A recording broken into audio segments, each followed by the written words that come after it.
Hey everybody, it's the Herb Guy with the Elder Herb Shop. Welcome back to Where Science Meets Nature, our channel where we discuss the medicinal value of plants and other natural substances found in nature all around us, with a little bit of science thrown in. Today, we're going to talk about the red clover flower.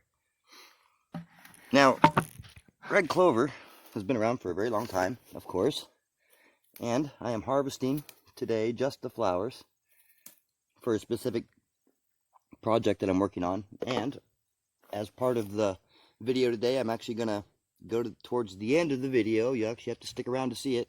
We're going to process these in a specific way for a specific medical condition.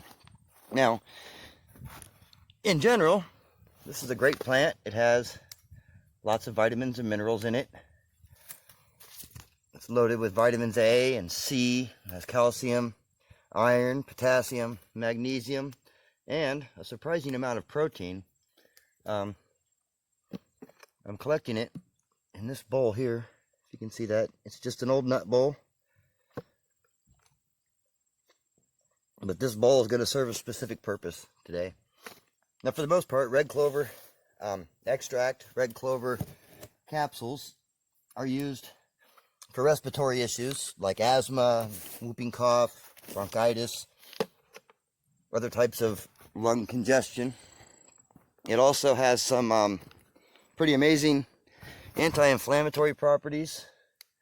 So people with arthritis, rheumatoid arthritis, sprains, breaks in bones and whatnot, it helps with relieving the inflammation from that, which makes it not so bad. I had to do this video today because red clover is getting a little scarce and getting rather hard to find. So trying to get as much of it harvested for this particular project as I can.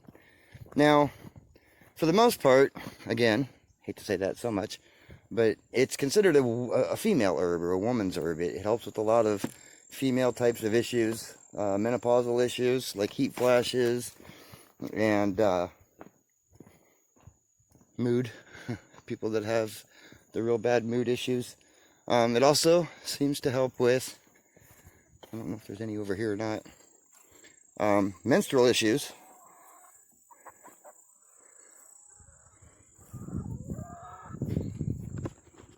And chickens are all out today.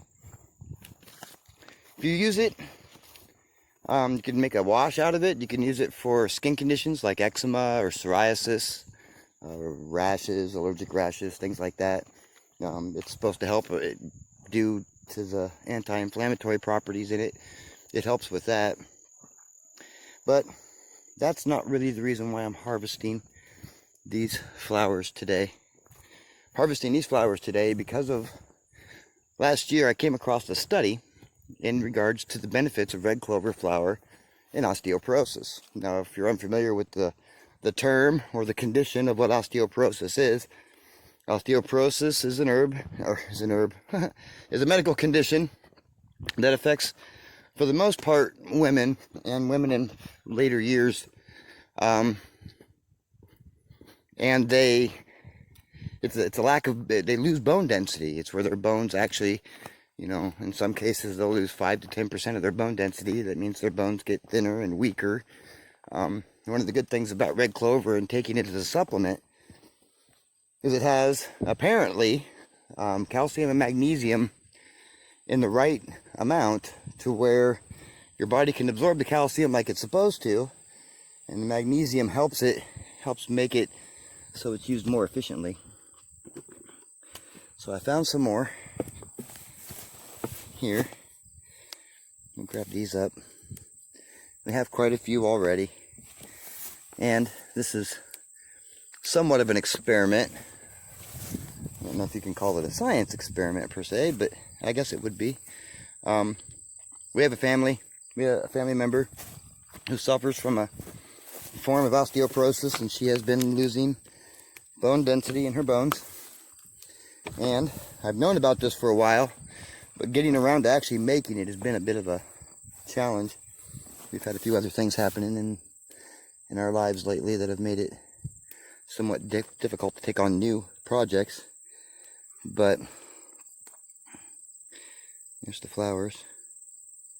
I'm getting them at pretty close to the right time. Well, I mean, I probably should have gotten them a little earlier, but we do what we can, right? Okay, so I've got, I think, as much as I want for this. It's almost full, this container. It's a 2-pound container now. This is definitely not 2 pounds of red clover flower. But if you give me a minute to get all this stuff picked up and put together, we'll get back in the shop, and I'm going to make a specific thing out of this and tell you why it's important that we're doing red clover. And just hold on a minute, we'll be right back with you. Okay, so we're back in our kitchen where we have our red clover flowers. As you can see, they're getting a little bit of condensation built up there. Have my mortar and pestle. We're going to do this a bit old school. We're going to take the red clover,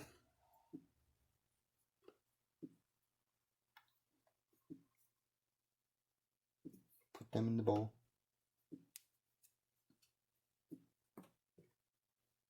Try to get as much of the green off as possible because it's the flower that's supposed to be beneficial. I was in a hurry when I was harvesting. So, what we're going to do with this particular red clover is we're going to do fermentation. We're going to ferment it. And the reason why is because of the studies that I've read, I found that fermented red clover stops osteoporosis. Now, I'm not sure if you caught what I said there, but what they've discovered is that red clover, fermented red clover, stops osteoporosis. They've done many studies, clinical trials with real people, and they've had women that have been suffering from osteoporosis. There was one study, there were 72 women, 36 got it, 36 did not. Of the 36 that did not, they still lost their 5 to 10% of bone mass. The women that was treated with the red clover, all of them, the osteoporosis stopped. There was no bone mass loss throughout the year, which is pretty impressive. Now, how I'm going to ferment these is I'm going to do it the way I do my sauerkraut. Only, it'll probably be a little bit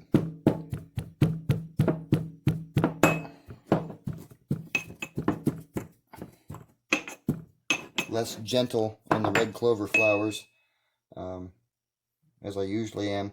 When you go to harvest red clover, if you're doing the flowers and you want to do them as a tea, be very gentle with them. Pull them from like here, where there's stem.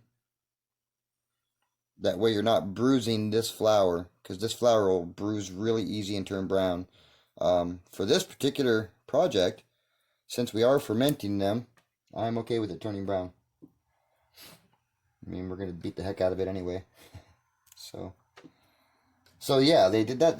There's been more than one study done on it, and in fact, and I have yet to find the name of it. I can't find the patent because it's a little hard to do when it turned it into a chemical name. But there's a pharmaceutical company that actually has this exact product that I'm making here. They call it a concentrated fermented red clover, and they're using that for treatment for osteoporosis, and I can almost guarantee you that stuff is several $100s a bottle. I don't know, if you're suffering from osteoporosis, you can probably ask your doctor about it, and then they may or may not know. But if you go to your doctor, feel free to point out that study that I'm going to link down below, so that way you can maybe potentially, if you're suffering from osteoporosis, you can have the issue of not having to take thousands of dollars in medications. As you can see, I kind of smashed them up a bit. I'm not going to try to grind them up into a powder, but considering they're fresh flowers, that would be a pain in the butt. Pick them. I'm just going to put them in the same container that I had them in. I know people say, well, don't do that in plastic, but that's all I have. Trying to show you how to do this stuff for really inexpensively. You don't need a bunch of special equipment. And I've done beer and wine, and those were always done in a plastic bottle, so I don't really see what the issue is. That's a hard type of PET plastic. So, in theory, it'll work. But yeah, this is what we're going to do. We're going to go ahead. I'm going to kind of fast forward through this a bit. And you probably don't want to sit here and watch me do the whole sink full of these. But I'm not going to go and do a study like I normally do. I'm going to link to the studies down below. And I'm going to link to the main one. I'll also link to some other studies and some of the other medicinal properties of the plant. But I'm not going to take the time. Instead, I turn this into a how-to. If you don't have a mortar and pestle, that's easy enough. Just get a pair of scissors, you know, and just cut them up.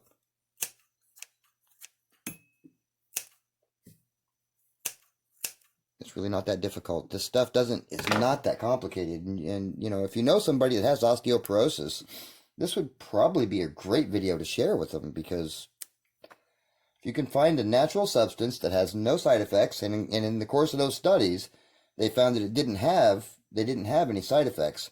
Matter of fact, most of those women, simply because of all the probiotics that are in the bacteria from the fermentation process, their digestion got better. Which is, as you know, 70%, and you may or may not know anyway, 70% of your immune system is tied up in your digestive tract. And if you have a really bad digestive tract, you probably have a really compromised immune system as well. But anyway, I'm going to go ahead and get these all done up. I'm going to put them in there, and then I'm going to show you the next step. Hang on. Alright, so we're back again, but I cheated this time. Went ahead and used a food processor. We have a Ninja with the blades. Put them all, the rest in there, so it came out nice and ground. And what we're going to do, we had a little less than a pound, and the recipe that I use for sauerkraut is 2 to 3 teaspoons per pound of cabbage. What we have is we have Himalayan pink salt. If you can read that from a place that we have some of our products, and it's really an awesome place. It's called Planktown Country Market in Shiloh, Ohio. If you haven't been there, I really, really recommend it. It's an awesome place. What I'm going to do is I'm just going to use a teaspoon, sprinkle it in there. Now some people will tell you, oh, you have to dissolve it. It's going to happen when I put the water in it. So there's other people that will tell you need to use distilled water. We do not use distilled water for it. My stepmother does sauerkraut, and she is from Germany and has that recipe down pat. Get that in there so you can see it.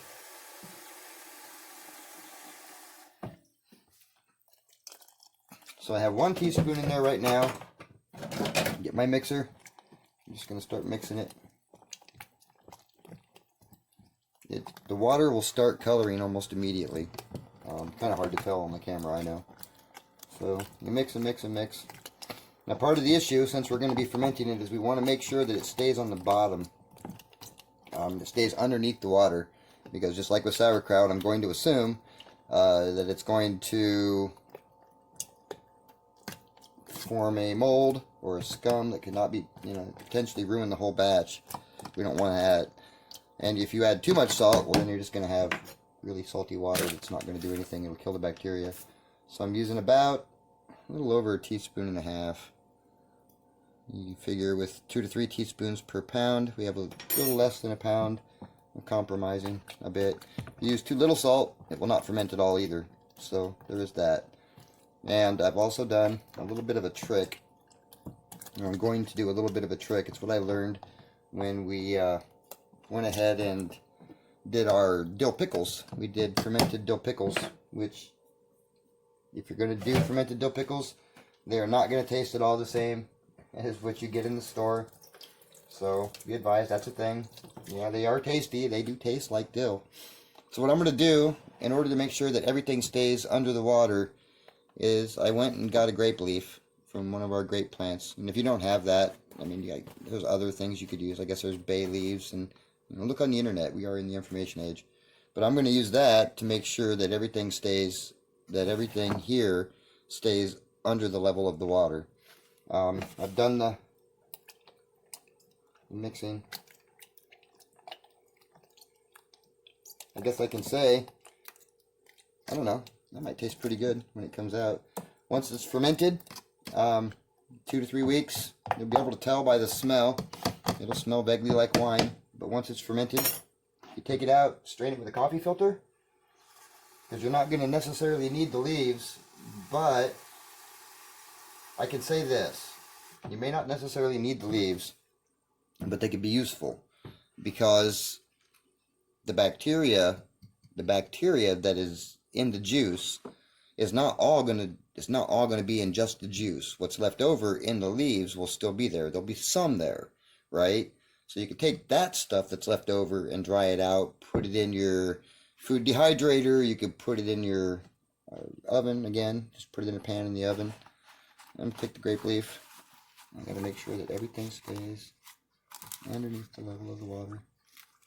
Easier said than done because it is a flower. It's not cabbage. Whatever's left on top, I can scrape off excess.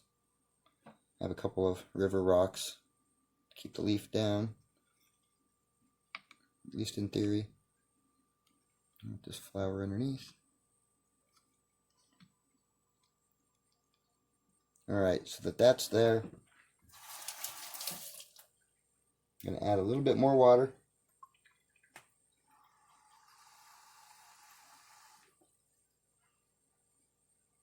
So that's there. Give you a little bit better view of it. It is in there. So 2 to 3 weeks, this will be done, and I have this family member who's definitely going to try it, and we will go from there. But that's all there is to it. If you have any questions, leave them in the comments below. If you like this video, please feel free to give it a like and a share. Thanks for watching, everybody. Have a great weekend from the Elder Herb Shop.